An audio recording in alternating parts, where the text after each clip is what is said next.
Hello दोस्तों, स्वागत है आपके अपने यूट्यूब चैनल एके इंस्टीट्यूट में। आप सभी दोस्तों का मैं मित शुक्ला बहुत बहुत स्वागत करता हूं। आज की इस वीडियो में चर्चा करेंगे दोस्तों बीए फोर्थ सेमेस्टर के सभी छात्र छात्राओं के लिए जिनका भूगोल यानी ज्योग्राफी से संबंधित सब्जेक्ट है। उनके लिए ये बहुत ही मोस्ट इंपॉर्टेंट सब्जेक्ट होगी। ये सबसे ज़्यादा टफ और सबसे मोस्ट इंपॉर्टेंट सब्जेक्ट माना गया है बीए फोर्थ सेमेस्टर के सभी छात्र छात्राओं के लिए, क्योंकि इस तरीके से अगर आप पहले तैयारी करेंगे तो भी आपका इसमें बढ़िया अंक और अच्छे से तैयारी कर सकेंगे। तो दोस्तों, अगर आप चैनल में नए हैं तो चैनल को सब्सक्राइब कर दीजिए, प्लस में बेल आइकन दबा दीजिए। आने वाले वीडियो का नोटिफिकेशन आप लोगों तक बिल्कुल मिलता रहे और फटाफट एक दूसरे को शेयर भी करते रहिए, अच्छे से तैयारी भी करते रहेंगे और हम आपके साथ बने रहते हैं लास्ट तक और अच्छे से आप लोग तैयारी भी करते रहेंगे। तो आइए चलते हैं दोस्तों क्लास। तो सबसे बड़ी बात दोस्तों ये रहेगी आज के इस टॉपिक में, क्योंकि आपके जो प्रश्न हमने आपको बताएंगे यहाँ पे फोर्थ सेमेस्टर के सभी छात्रों, तो यहाँ से हम स्टार्ट करेंगे। स्टार्ट कहाँ से होगा?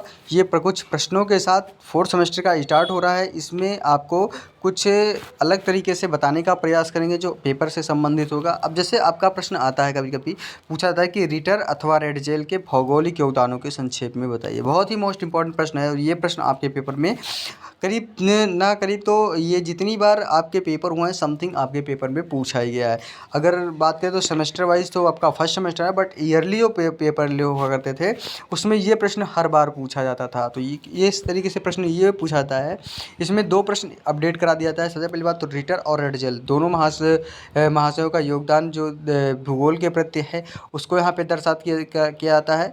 चाहे आपको रेड जेल के बारे में सेक्शन बी में पूछ लिया जाए या रिटर जी के बारे में पूछ लिया जाए, तो ये दोनों आपको मैं यहाँ पे सेक्शन सी के अंतर्गत आपको बता दूंगा, जिससे कि आपको दोनों यानी सेक्शन बी और सेक्शन सी में दोनों में आपके ये प्रश्न पूछे जा सकते हैं।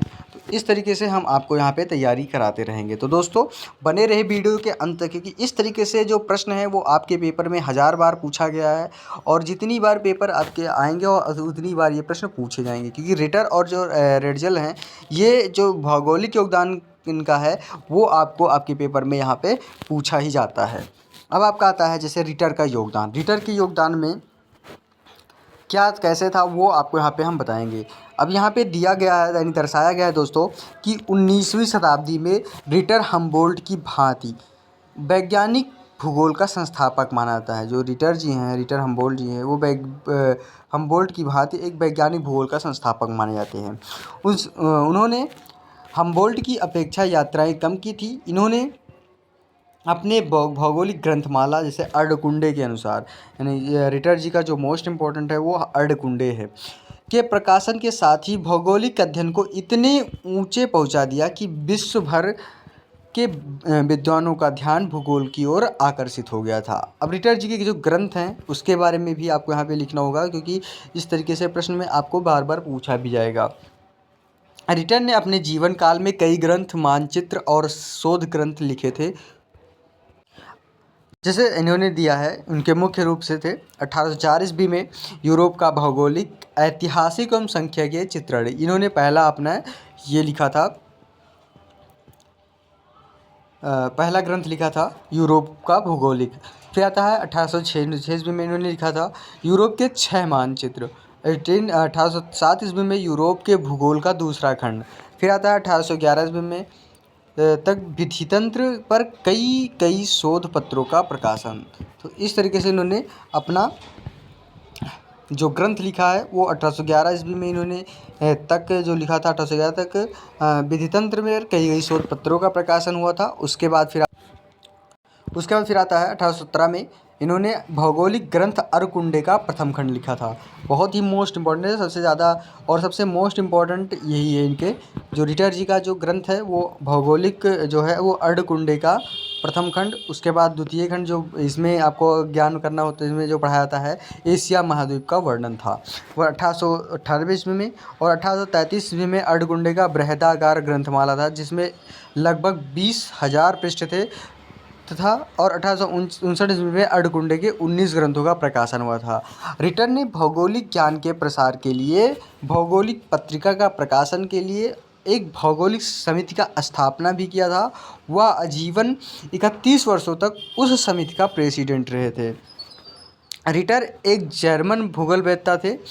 वह हमबोल्ट का समकालीन था उनकी विचारधारा पर हमबोल्ट का प्रभाव पड़ा था, जिसे रिटर ने स्वयं स्वीकार किया था। यद्यपि उन दोनों के विचारों के कुछ समानता थी और आवश्यक थी, परंतु पर्याप्त अंतर भी था। रिटर का विचारधारा के प्रमुख तथ्य निम्न थे। कौन कौन से थे?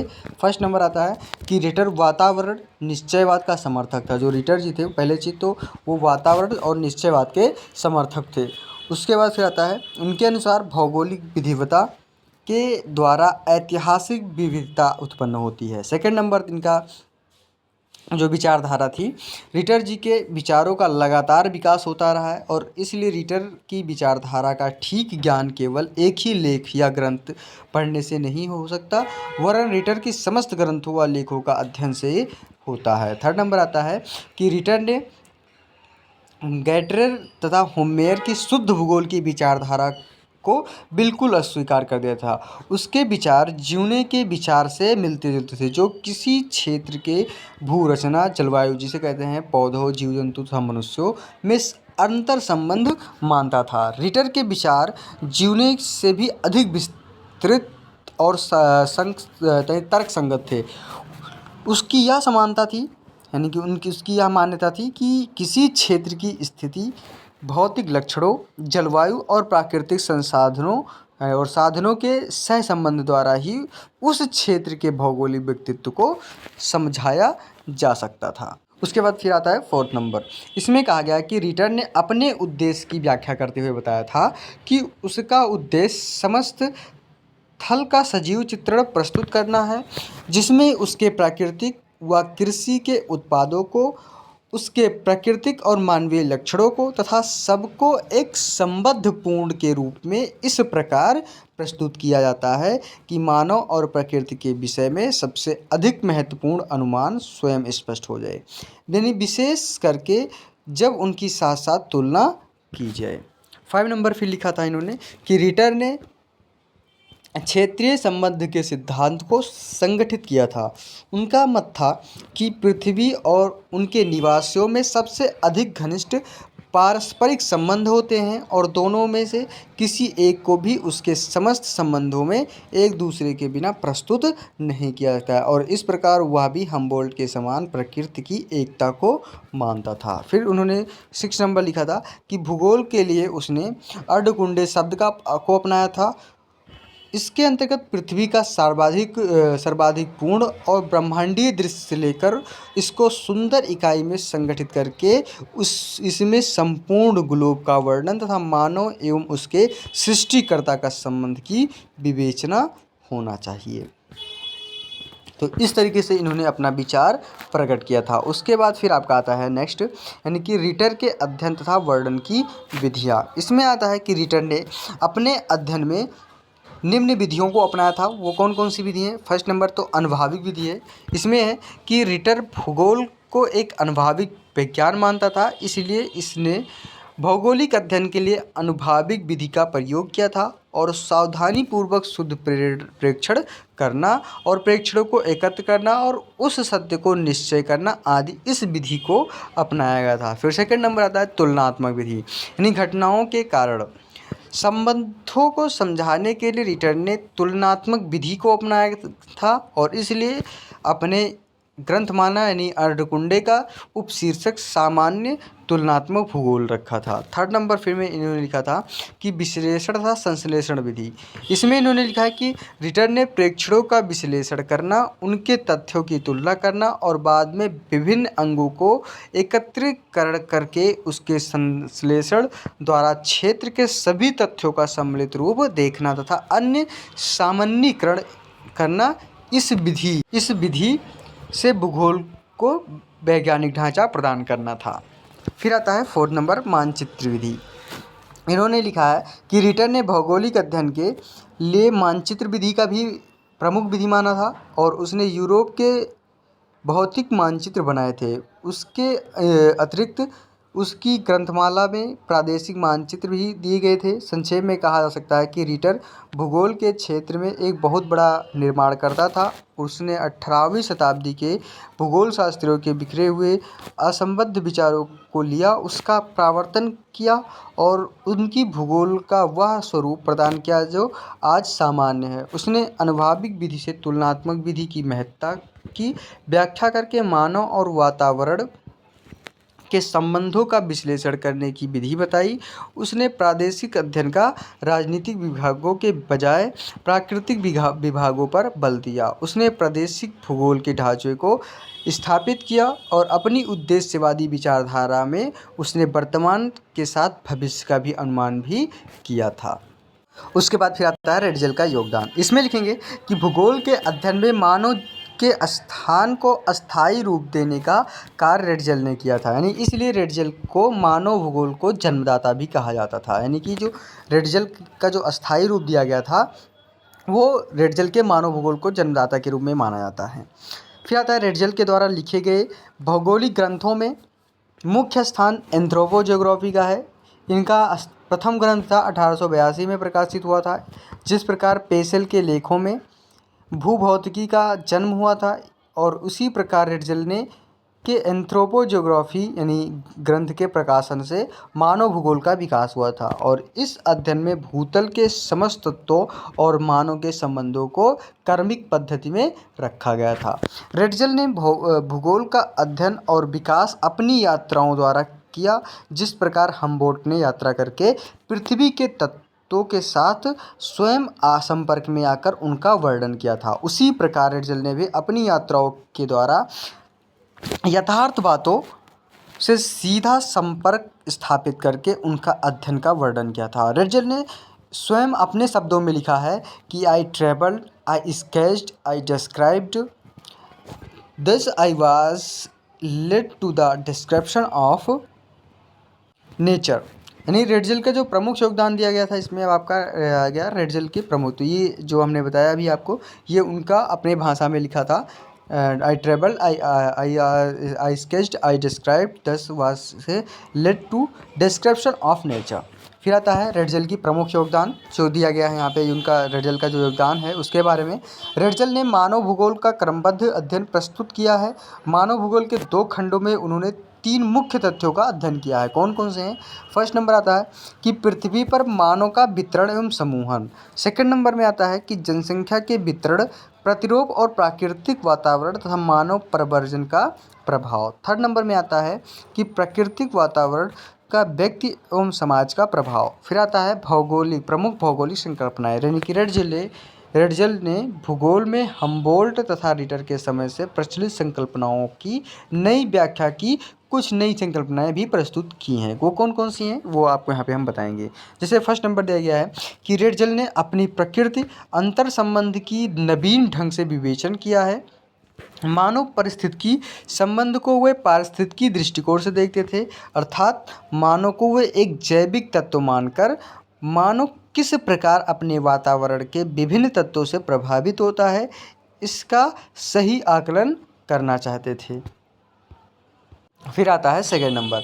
अब सेकंड नंबर में यह सांस्कृतिक भूदृश्य। इसमें उन्होंने लिखा है कि रेडजल ने सर्वप्रथम सांस्कृतिक भूदृश्य की संकल्पना प्रस्तुत की है। वे इसे ऐतिहासिक भूदृश्य भी कहते थे। जो ऐतिहासिक भूदृश्य माना है उसको भी यहाँ पे इन्होंने सम्मिलित किया है। संस्कृत भूदृश्य के अंतर्गत रेडजल ने किसी क्षेत्र में मानव के क्रियाकलाप से उत्पन्न ठोस तत्व जैसे खेत खलिहान, अधिवास, परिवहन मार्ग आदि को शामिल किया था।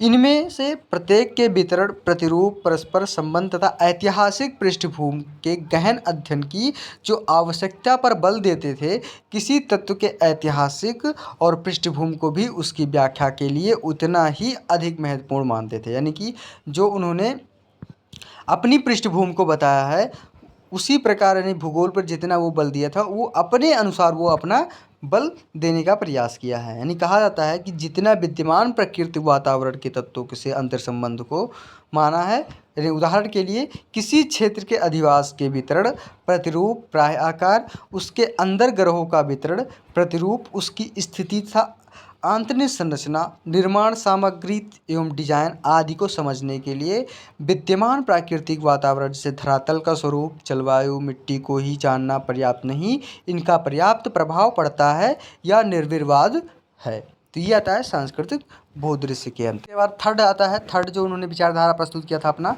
जैविक राज्य की संकल्पना। इन्होंने इसमें बताया कि रेडजल राज्य को जैविक तत्व मानते थे।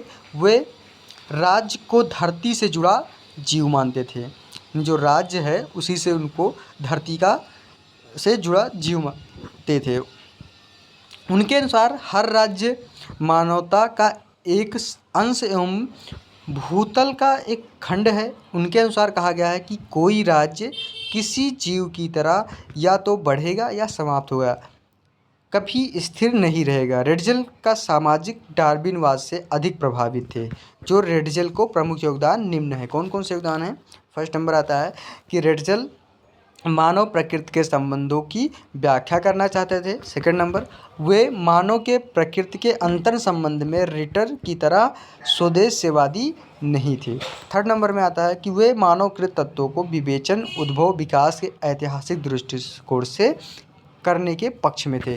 फिर आता है फोर्थ नंबर, यानी उनकी जो अध्ययन है वो विधि में, उनकी अध्ययन में हम्बोल्ट, रीडर एवं डार्विन तीनों का अध्ययन विधियों का सहयोग था। यानी सहयोग का मतलब योगदान था, यानी कि तीनों का जोड़ था।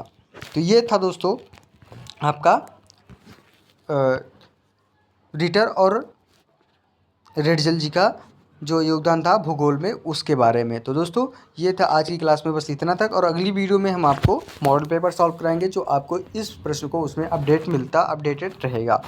और आपको बहुत जल्द ही इसका जो पेपर विगत पेपर हुए थे थर्ड ईयर का, उसको भी आपको यहाँ पे अपडेट करा देंगे। तो दोस्तों अगर वीडियो अच्छी लगी हो तो ज़रूर लाइक कर दें, चैनल को सब्सक्राइब करना बिल्कुल ना भूलें, और एक दूसरे को वीडियो को ज़रूर शेयर करते रहिए। वीडियो को अंततः देखते रहिए, क्योंकि सारे प्रश्न आपके पेपर में पूछे जाते हैं। क्योंकि आजकल क्या हो रहा है कि लड़के थोड़ा जो हमारे स्टूडेंट हैं वो ध्यान नहीं दे रहे हैं, क्योंकि पढ़ाई में, और पेपर नज़दीक होने वाला है और 1 से 2 महीने में पेपर भी आने वाले हैं। तो फटाफट तैयारी करते रहिए दोस्तों, क्योंकि टाइम बहुत कम है और तैयारी भी करना है। और जो आने वाले जो पेपर है वो आपको बहुत टफ ही मिलने वाले हैं, ना कि आपको जो सरलता, यानी जो विगत फर्स्ट सेकंड थर्ड जो सेमेस्टर के पेपर हुए हैं उसमें तो आपको नॉर्मल दिया गया है। बट आने वाले जितने भी पेपर होंगे उसमें आपको टफ पेपर मिलेंगे, क्योंकि जो पेपर हैं वो अब आपके जो बचे हैं सब्जेक्ट, वो आपको टफ पेपर ही मिलेंगे।